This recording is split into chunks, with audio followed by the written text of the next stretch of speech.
We're TTB, the Alcohol and Tobacco Tax and Trade Bureau.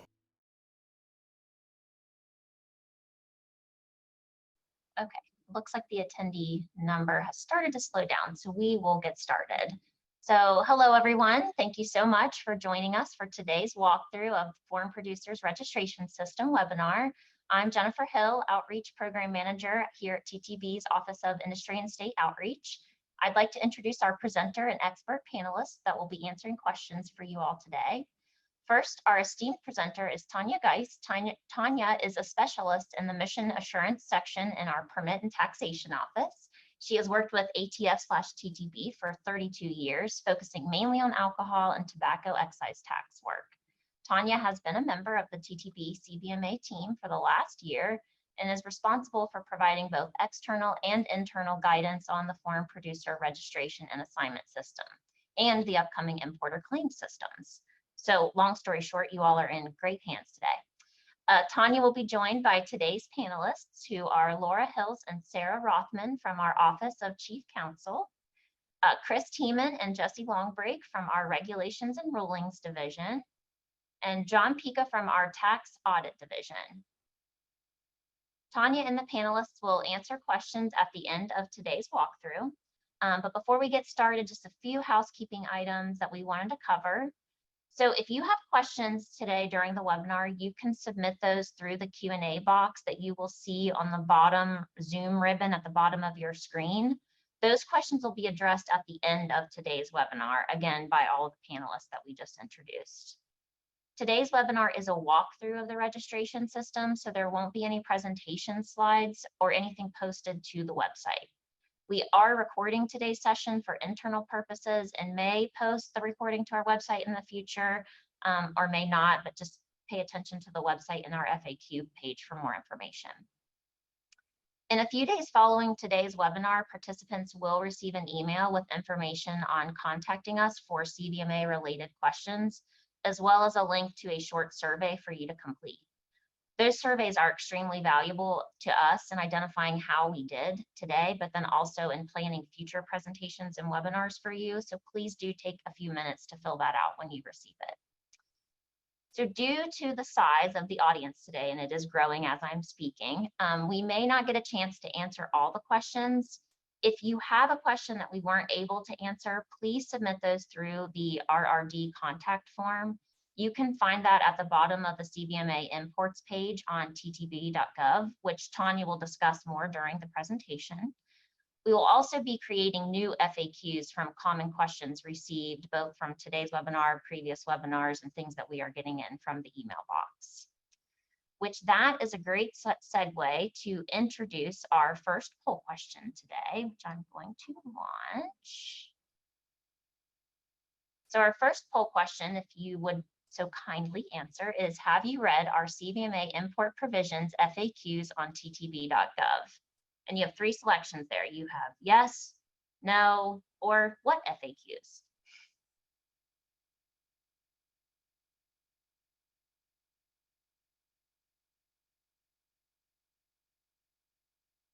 All right.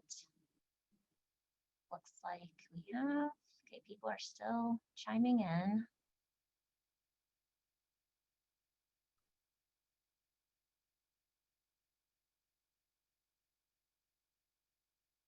Give folks maybe 20 more seconds.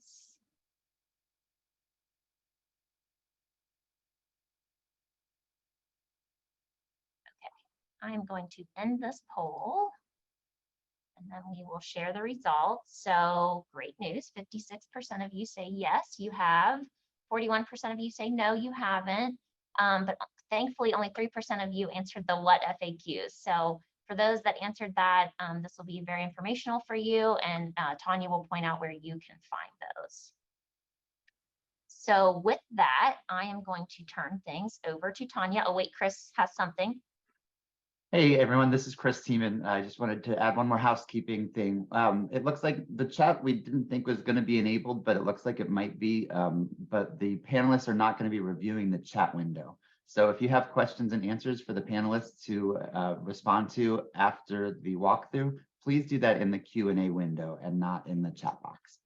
Thank you. Back to Jennifer. Thank you, Chris. With that, to you, Tanya. Thank you, Jennifer. I'm going to go ahead and share my screen.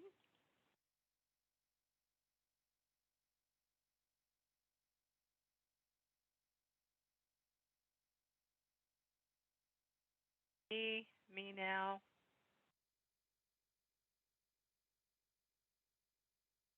Well, again, thank you, Jennifer, and good morning and afternoon to everyone, and welcome.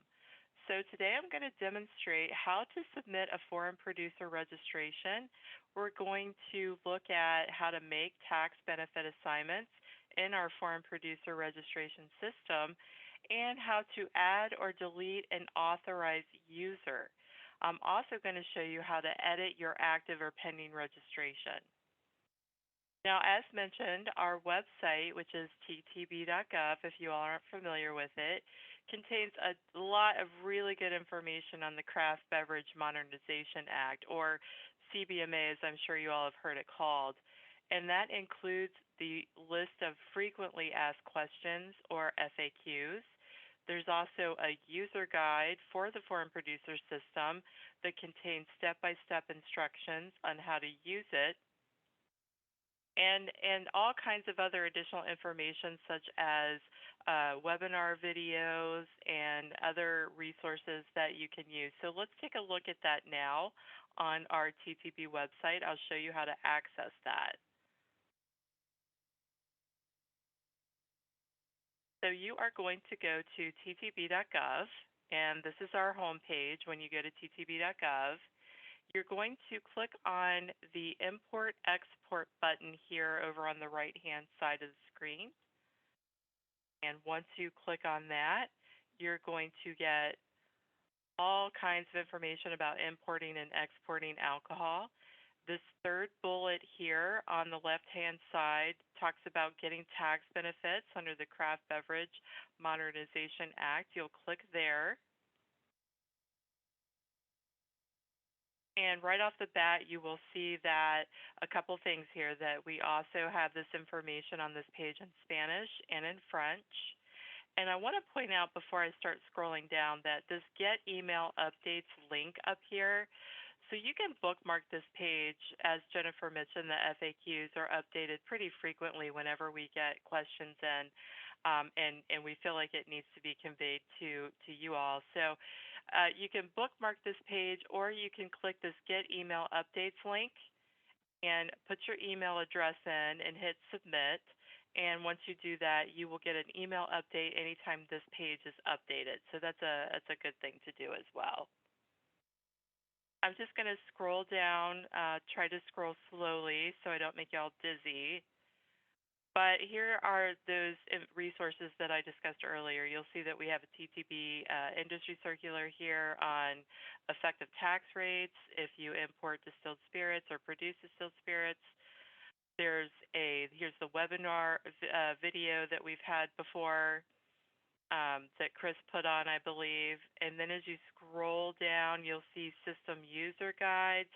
This is where that foreign producer registration and assignment user guide is located, which has step-by-step instructions of all the things I'm going over today. And then, of course, those FAQs. Now, the FAQs on the page, they're broken down into 3 sections.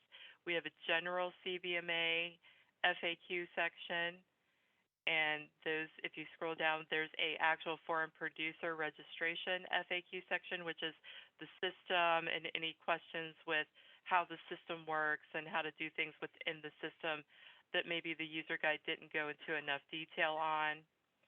And then the third set is the tax assignment FAQs, which talks about common ownership, if there's a control group situation, and different information on assigning those benefits.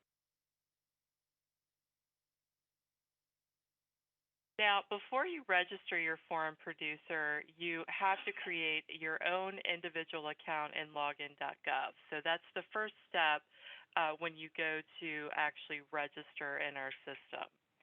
I want to just kind of switch over to login.gov. You're going to go here to create your account. It's It's a very simple 3-step process. The instructions are really clear. You just simply click this create an account link here, or you can learn how to create an account if you want to read up a little bit on it before you actually go through the process. And what login.gov is, it's a secure sign-in service used by a lot of government agencies that allows you to securely access your information on their websites or applications that they might use. So this is just going to protect you. And again, it's just a very simple, easy process to register. Now, once you've created your login.gov account, now it's time to create your own individual myTTB account. So look at that.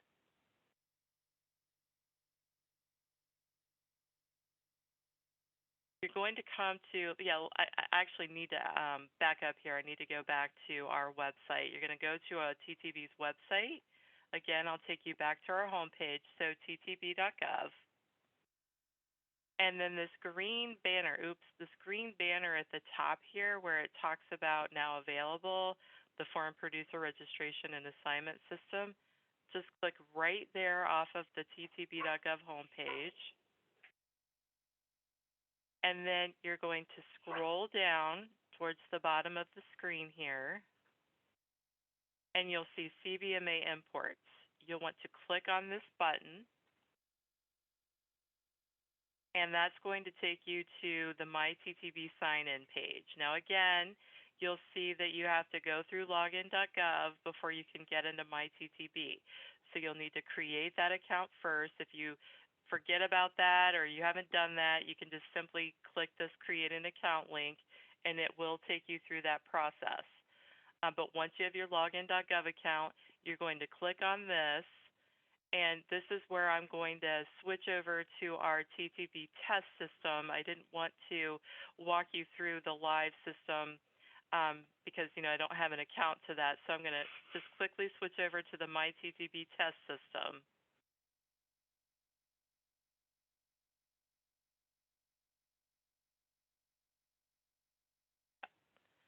myTTB test system. So you'll click on that login.gov button, and this is where you're going to enter your email address that you use to set up that login.gov account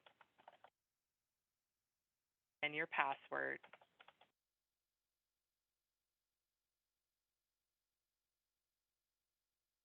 Sign in. When you set up your login.gov account, you'll set up a authentication method. So you can choose to have it text you your code, or this case, just for our purposes, I chose to get a list of security codes that I use when I sign in.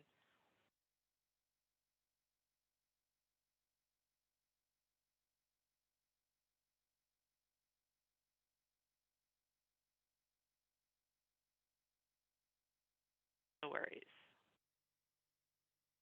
Bear with me, everyone. Sorry. All right. Try again.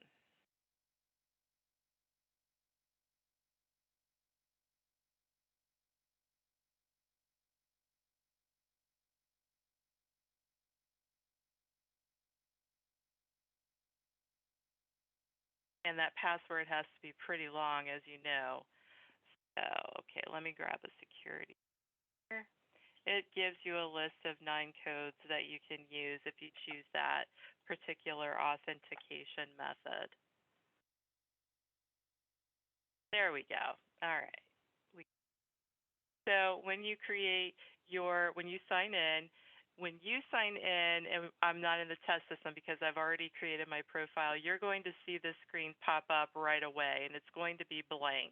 This is your profile screen, and this is where you're going to enter your user information. And again, this is your individual myTTB account. This should be your information.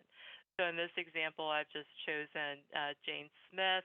Just put test information in here. It'll auto-populate your email that you use to sign up with login.gov, your company name, and your position title.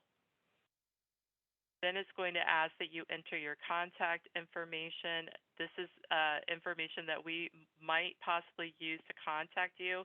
So you want to make sure that you enter a valid email and a valid phone number. I do want to point out that this is a drop-down menu. So you'll want to choose the country that you're located in and provide your phone number in the format that it asks for here.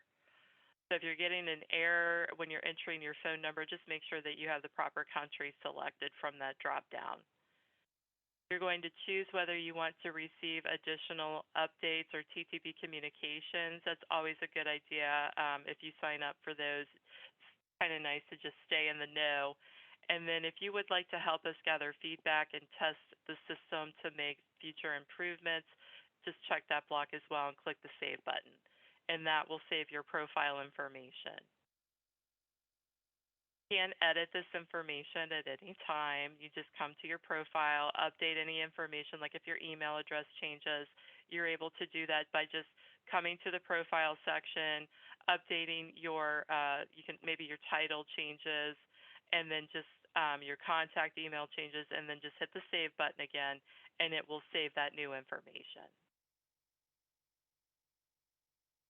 The next thing I want to point out is you also have your dashboard management here along with your profile. This is just going to help set up what your screen looks like when you come into the system. So if you are a foreign producer or you are an agent acting on behalf of a foreign producer, you'll want to check that so you have access to the foreign producer registration system. If you are an alcohol importer that will be filing claims with us in the future, you'll want to check that so that you have access to the claim system right in your dashboard. And if you are a third-party agent or professional consultant acting on behalf of a foreign producer, you'll also want to have that checked as well. And you'll click your Save button.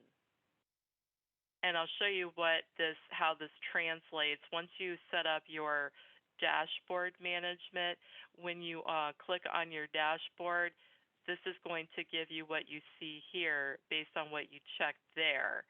So I have my foreign producer system access. You guys won't see this yet. This is going to be our claims system. It is in the test environment, but it is not live yet. But if you check that you're an alcohol importer, you will see that. So let's go ahead and go on into the foreign producer. We're going to look at how to submit a registration. It's very, very simple. I hope you all have found, for those of you that have used the system, it's a very user-friendly, very simple system. You simply click on New Registration. I'm going to answer a couple questions here. You're going to let us know if you're the actual owner, officer, or employee of the foreign producer, or if you are not an owner, officer, but you have been authorized by the foreign producer to act on its behalf. So it's very important here. Please do not check this first block if you're an agent acting on behalf of the foreign producer. You'll only want to check that first, I guess it's a button, if you are an actual owner, officer of the employee or employee of the foreign producer. You're going to list the name, the country of the foreign producer, address, of course, city, state, province, region, and zip code are optional. The next section is the foreign producer contact. So the information listed here must be for an owner, officer, or employee of the foreign producer. This is somebody that TTB can call and contact if we have any questions or we need any information to process the registration. We've seen instances where if an agent is filling this out on behalf of a foreign producer, an authorized agent, the agent's been putting their name and information here, so we might see a U.S. phone number.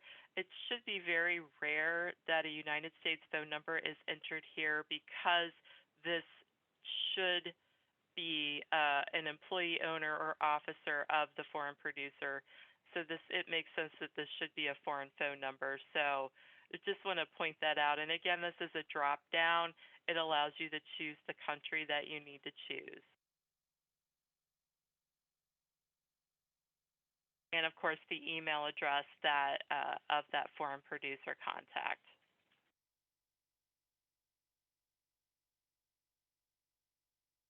Once this information, once the registration is submitted, there'll be an email notification that will go to this address after the registration is submitted. So just keep that in mind too. The next section is the FDA ID number.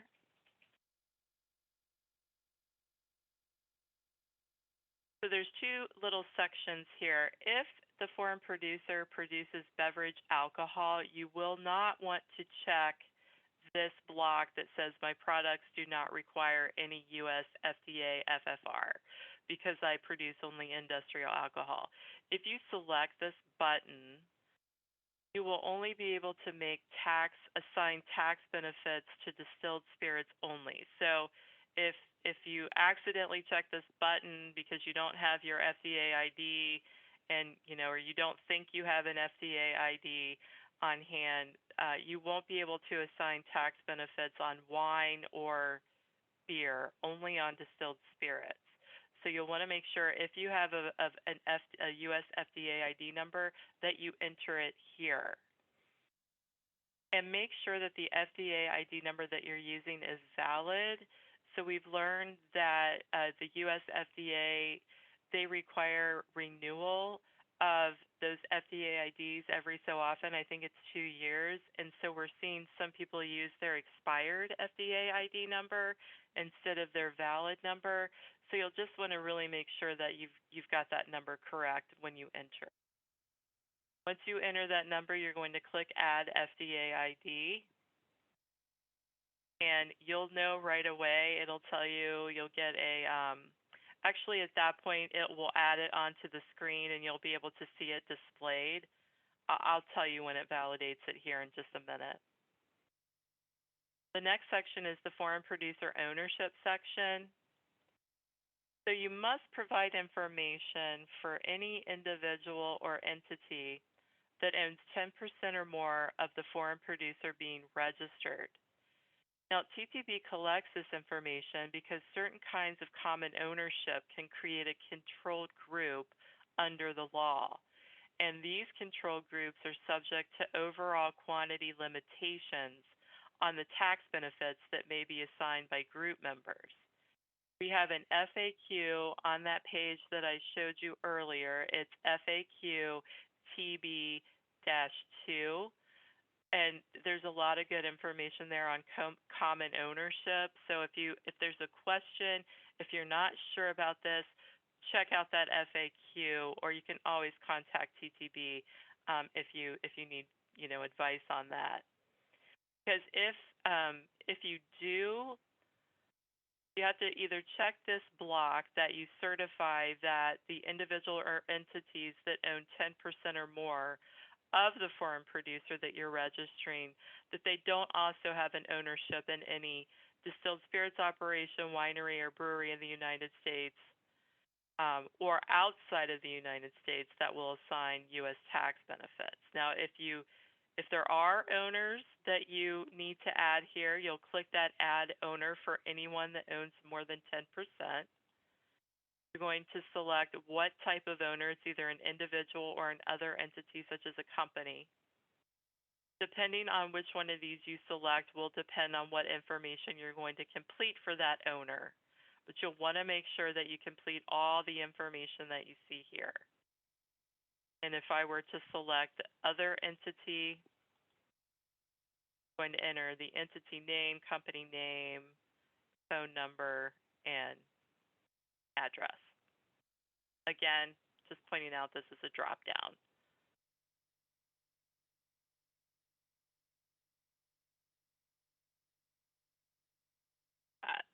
If it doesn't apply, you'll check the checkbox. The next section is the attestation section, and I know there's a lot of verbiage here, but you really do want to read this information and make sure you understand what you're attesting to. This is just saying that you have authority to provide and edit this registration, that you have authority to designate additional people to act on behalf of the foreign producer, And that if we do ask you for proof of this ownership, that you can give it to us in writing. You are declaring under penalties of perjury that all the information you provided is true and correct. You're also acknowledging that if you have provided erroneous or fraudulent information, the TTB may revoke your eligibility to assign tax benefits to importers. And you are consenting to receive electronic service, like those emails that we talked about, where it just allows us to communicate with you electronically for anything concerning the foreign producer's eligibility to assign those tax benefits. And then once you've completed all of that, you're going to click the Submit Registration button, and you will know right away if your registration was successful or if there was an error. So if it's successful, you're going to get a message in green that will provide your TTB foreign producer ID number. If you aren't successful, you'll receive a message in red. So that's a common theme with the system. Messages where where you've been successful will be in a green type, a green message, and error messages are in red. And I will show you an example right now of what that looks like.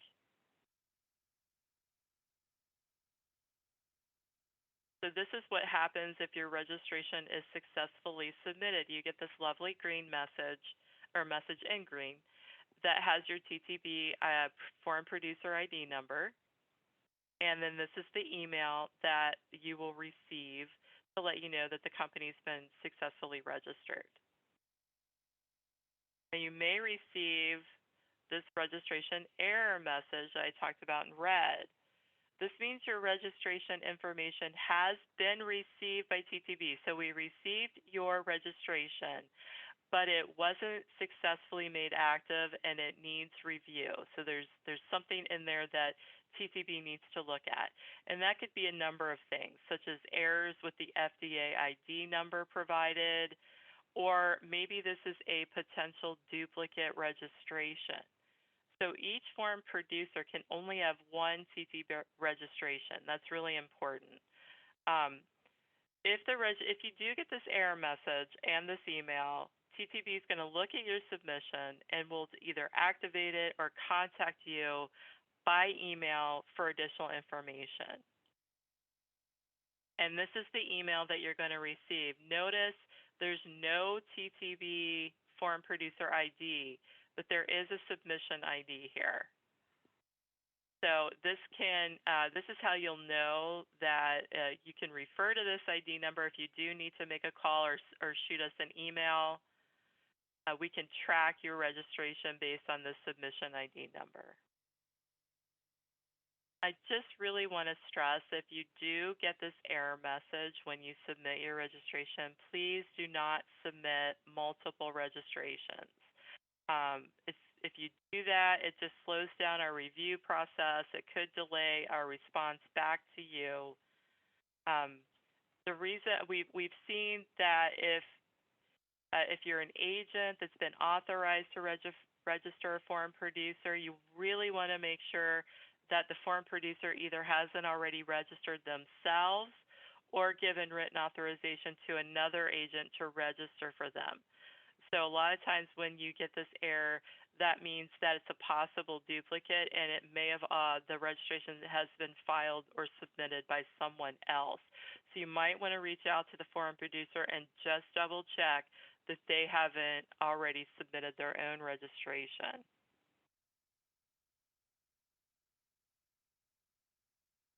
Now let's take a look at how to, let me make sure I don't, yeah. Okay, let's take a look at how to edit your pending or active registration. So as I just said, if you figure out that something needs to be updated or changed, or you know when you submitted it, there's an error and you need to correct it, don't resubmit. You can edit what you've already sent us, and it's very, very easy to do. All right, let me go back here. So you're going to open the registration. You're going to come, here to your foreign producer dashboard. You're going to enter the foreign producer system. You're going to select the company name that has the registration that you want to edit. So this is any registration that you've submitted will be in this drop-down menu under, it's under company name here. So if you come in here and you're not seeing a company that you registered, you're just like, where is that? Please click on this drop-down menu and you'll see every one that you've registered. You'll see active, which we can tell this is active because of the TTB number. You'll see inactive, pending. This is the myTTB submission number. So say I realize that I got this error and I submitted when I submitted this registration for company name right here, this pending registration. So I'm going to come here and click Update Registration button. And what I did is I entered, maybe I entered my FDA number incorrectly. Oh yeah, this is definitely not a valid FDA number. I come here and I've got my valid FDA number and I can enter it here. Click again, add FDA ID. I have to recheck my attestation block here. You'll always have to do that anytime you make an edit. And then update registration. And that's how easy it is to edit any information on a registration that you have submitted to TTB, whether it's pending or active. So let me come up here. I'll do one more. Let's go to one of my active companies. And I will click Update Registration. And in this case, my title has changed. Moving up in the world there. Again, I will click my attestation button, update registration, and you'll get this nice message that your registration was successful. Now we're going to move over to what it looks like when you want to add an assignment. How do you add an assignment? Well, the first thing you have to have is an active registration before you can add an assignment. So you can't do that until your registration is made active. So once it is active, you'll click on that drop-down menu here just to make sure that you're in the proper record. Really easy when you have 5 or 6 companies that you've registered for to, get into the wrong record if you're not careful. So just make sure that you're in the record that you want to be in, foreign producer record. If you're not sure, kind of scroll through, look at the information here.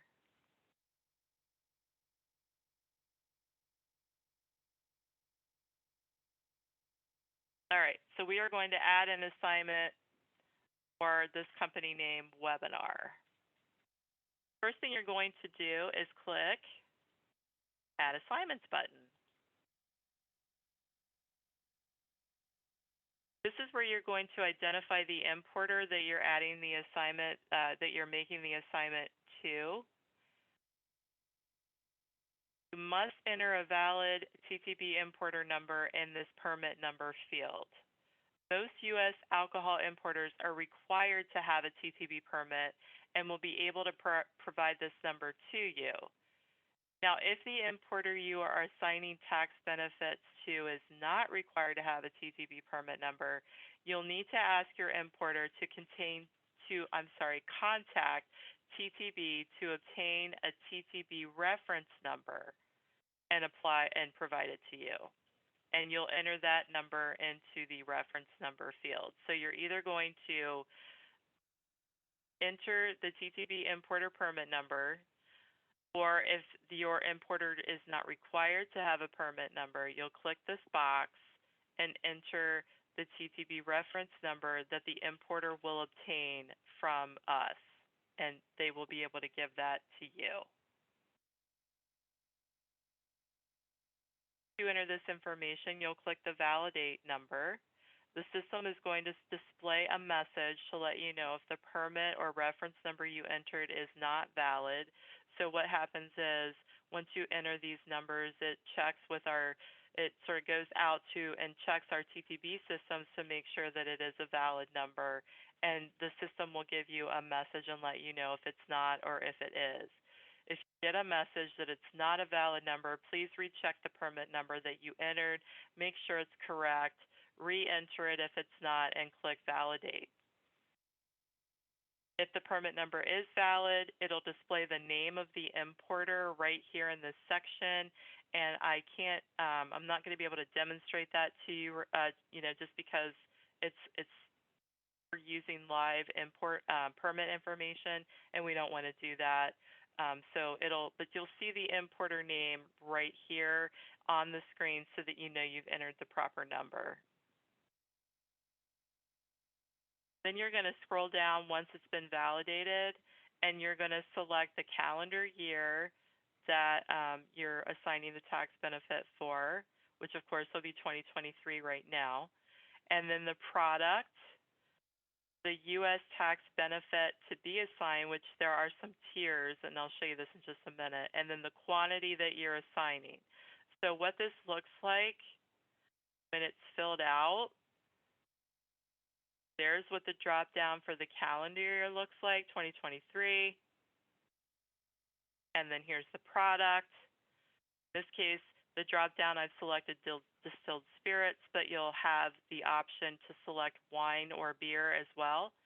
And then I'm selecting the U.S. tax benefit to be assigned the first 100,000 proof gallons, and I'm going to assign 50,000 proof gallons to this importer.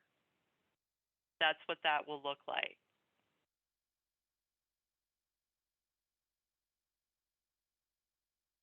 Once you enter that information, you're going to, again, click the checkbox under the attestation section, and you'll really want to read these statements. They're a little bit different than the statements that you've attested to before.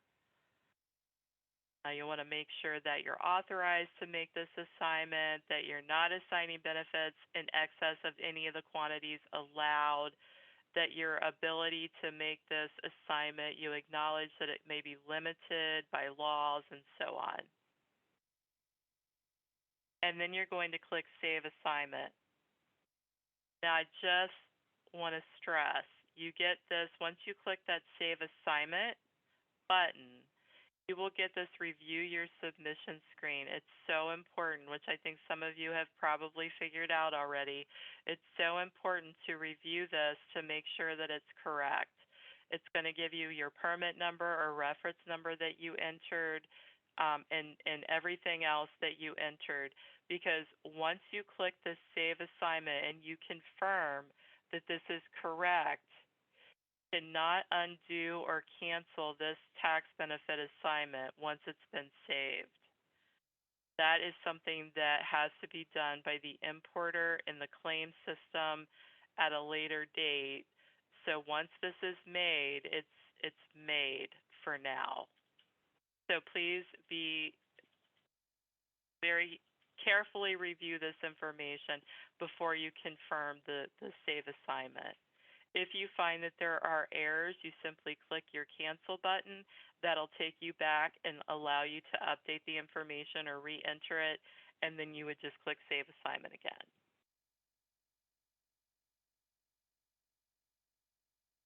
And then the last thing that I want to go over, before I move on, you will get a message that says your assignment has been successfully saved.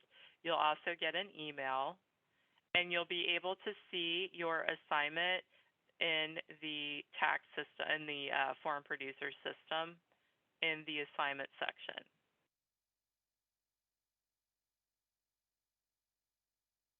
The next thing, and here I'll point that out real quick as we move to be able to see your assignments right here in this assignment table. The last thing I want to talk to you about is how to add or edit or delete authorized users. So the person who initially registers a foreign producer is given a manager role in the system.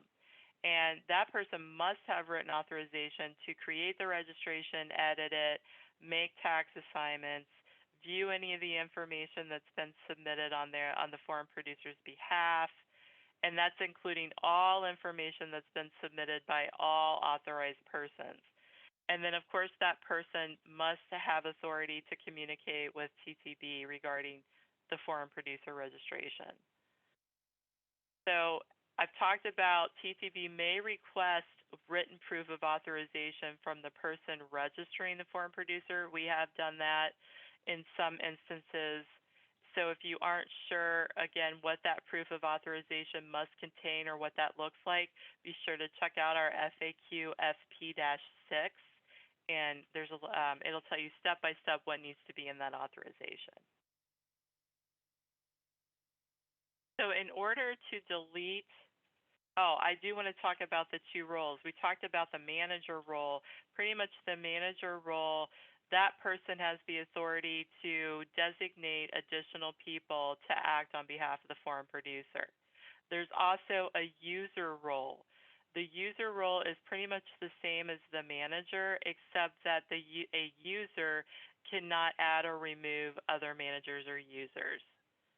So those are the two roles. The manager can do everything, including adding or deleting additional managers or users. A user cannot do that. Let's look at how to add or delete a manager. So right now, this particular foreign producer has an authorized user. There's a Jane Smith with a manager role. So I'm going to come in here and I'm going to add a user.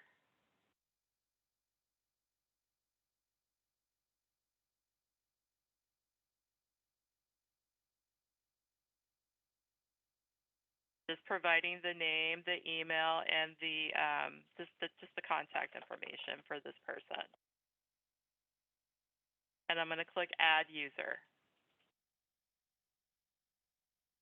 So I've successfully added a new user to this foreign producer's account.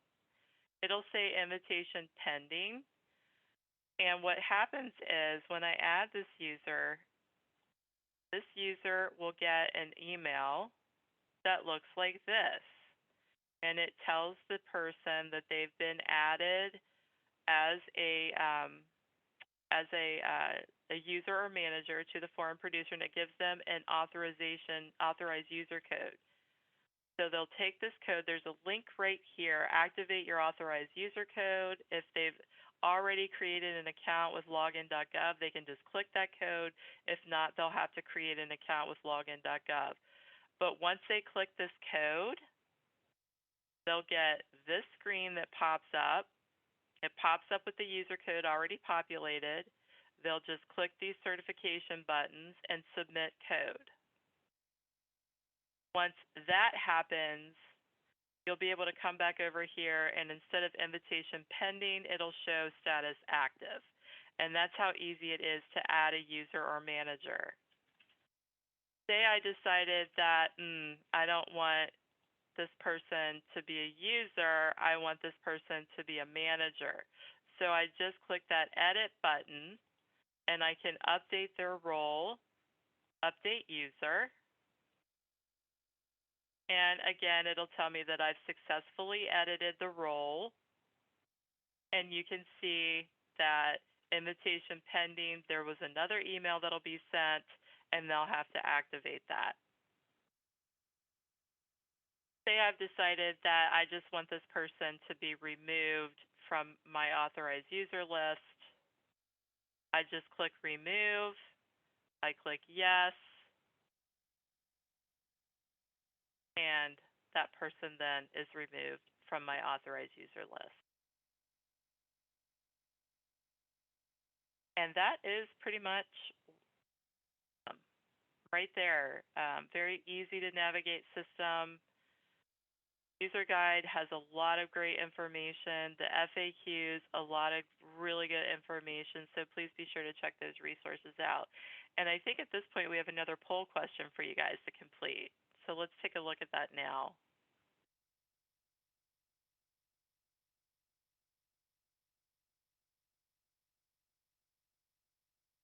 Have you used TTB's foreign producer registration system?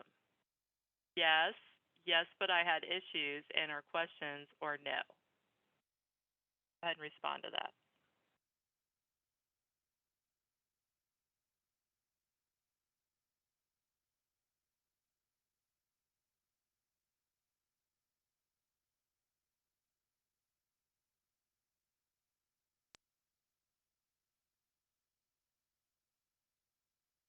Like people are still answering, Tanya, so I was going to give them just a few more seconds. Okay, great.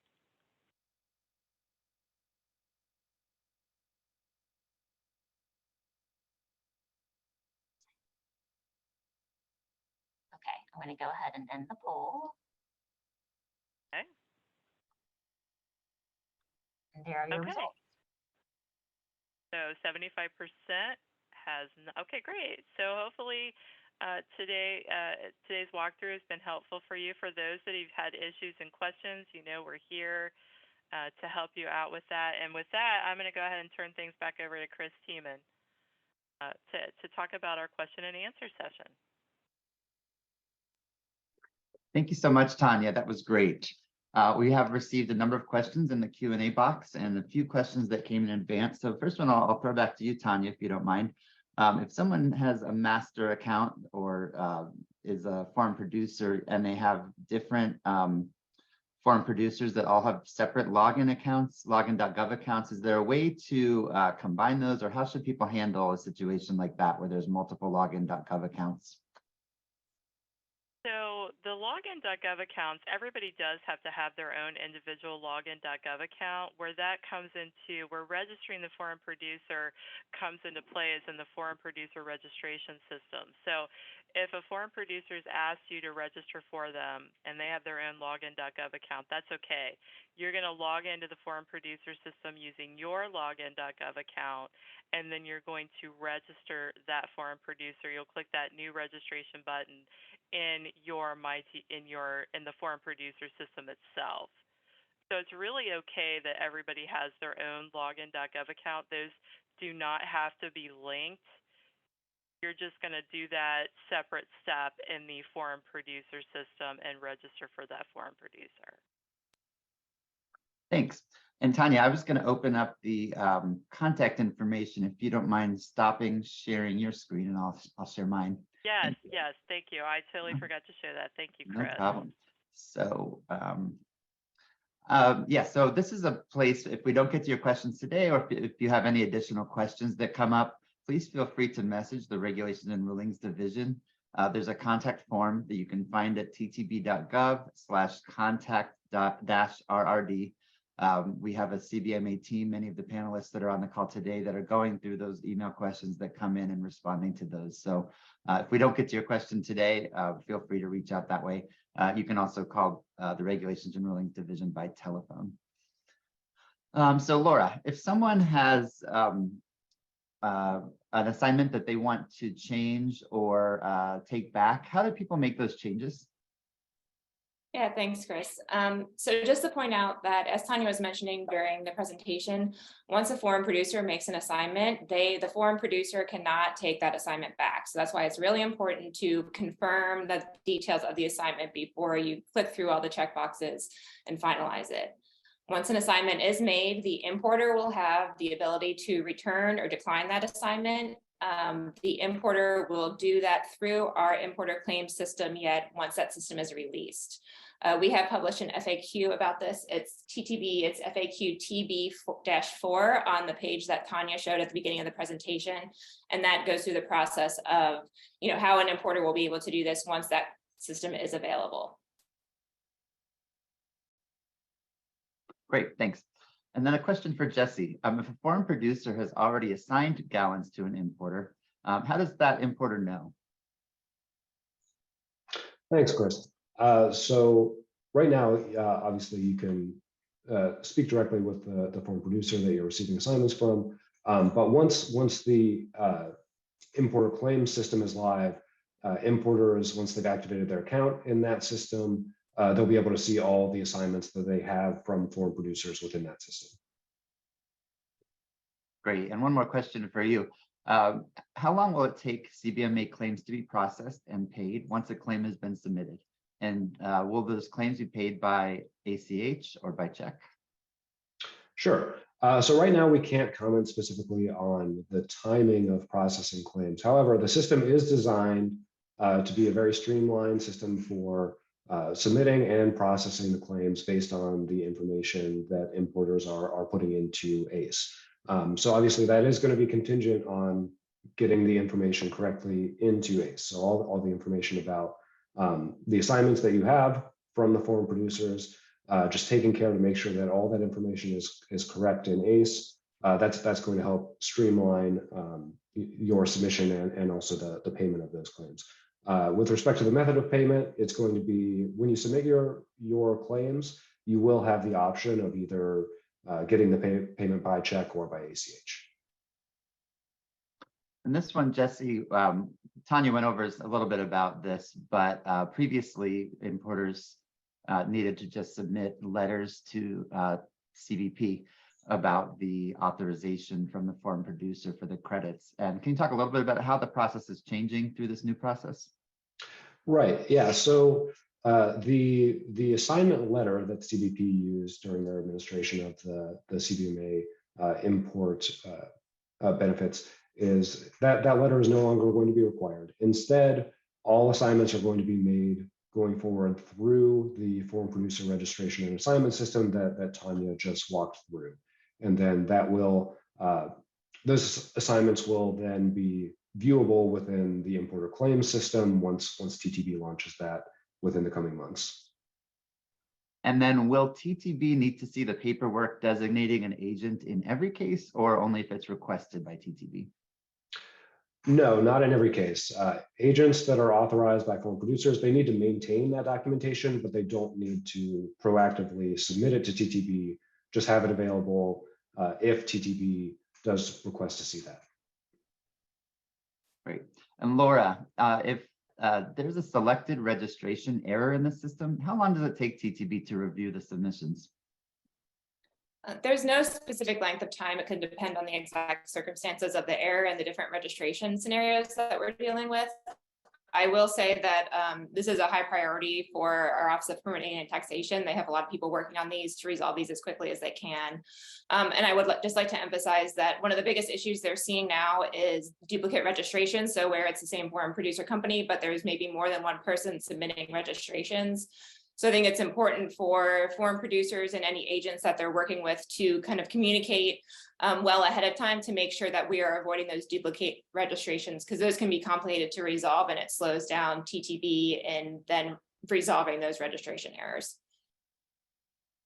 Great. And Sarah, if an importer has several basic permits and a assignment was made to one of the basic permits in a particular area, but then it turns out the goods went to a different basic permit location.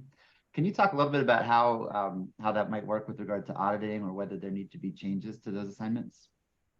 Yes, so our system is set up to match up the foreign producer assignments that are provided in the system to an importer permit number with the customs entry data that's reported to CBP through ACE.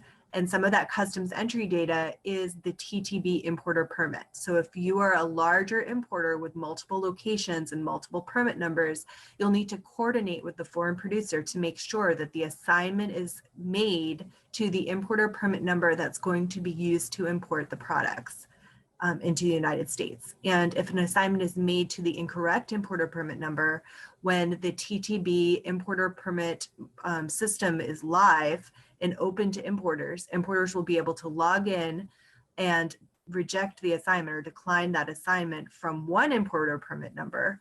And then the foreign producer will be able to go back in and make a new assignment to the correct importer permit number. Thanks.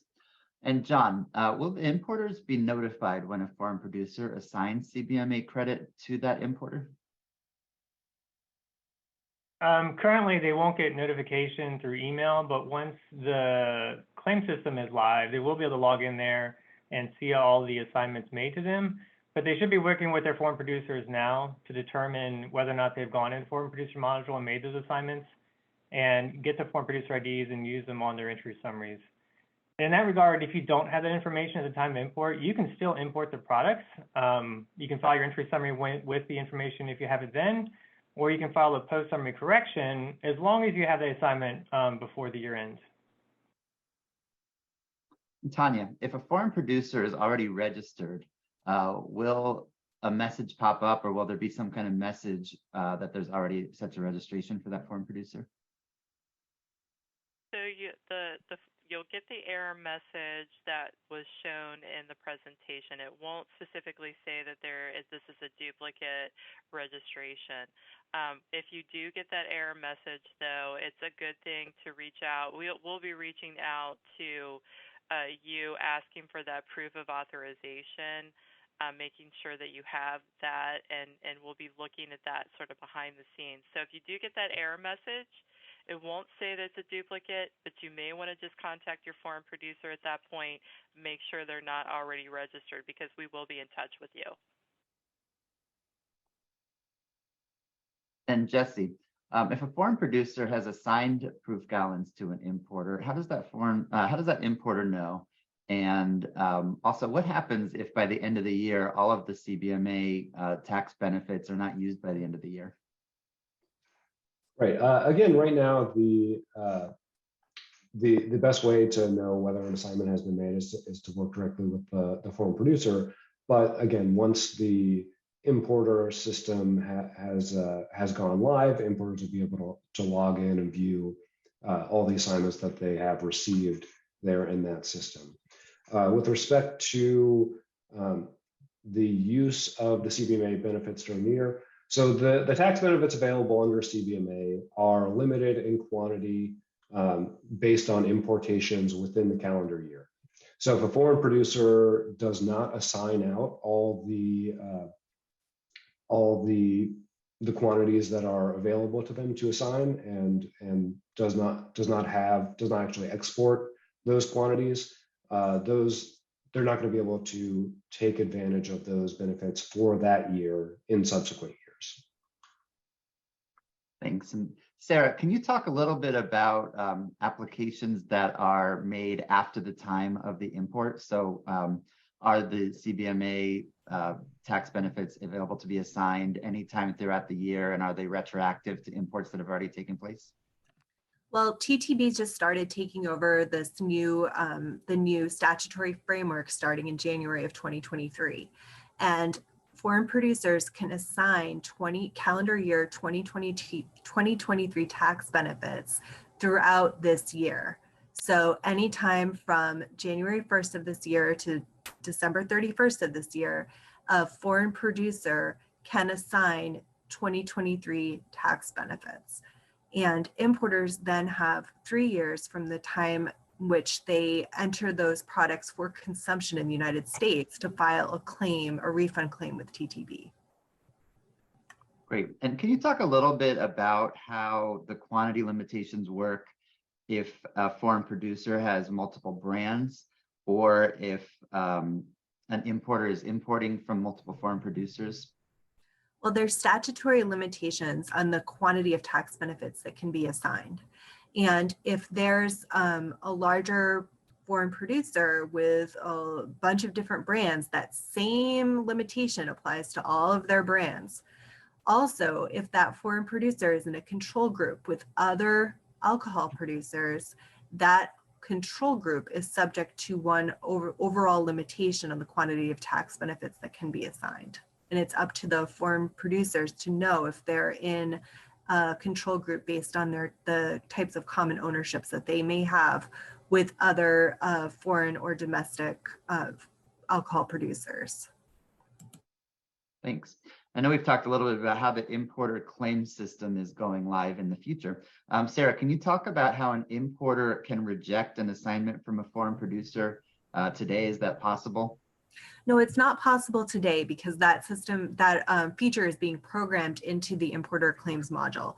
When importers are able to enter myTTB and activate their own account within myTTB, they'll be able to see a list of all of their tax benefit assignments that have been received from various foreign producers.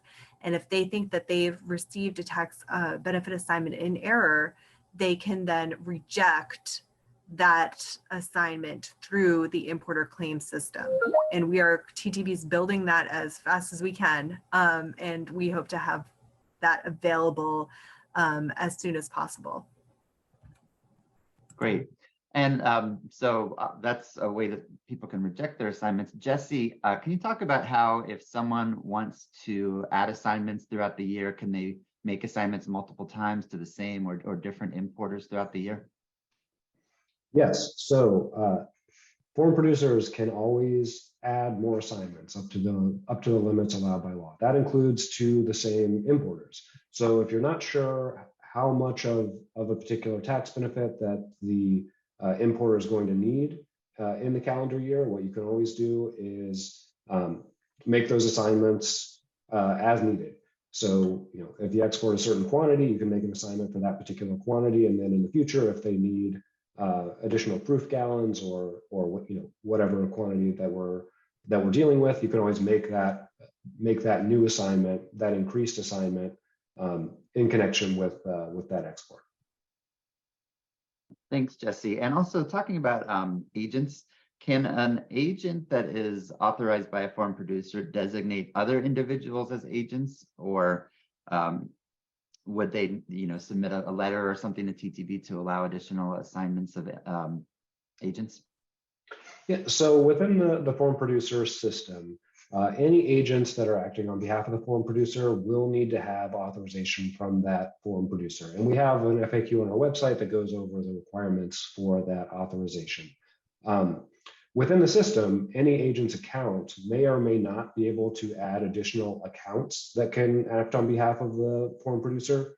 Those new accounts will also need to have that authorization from the foreign producer.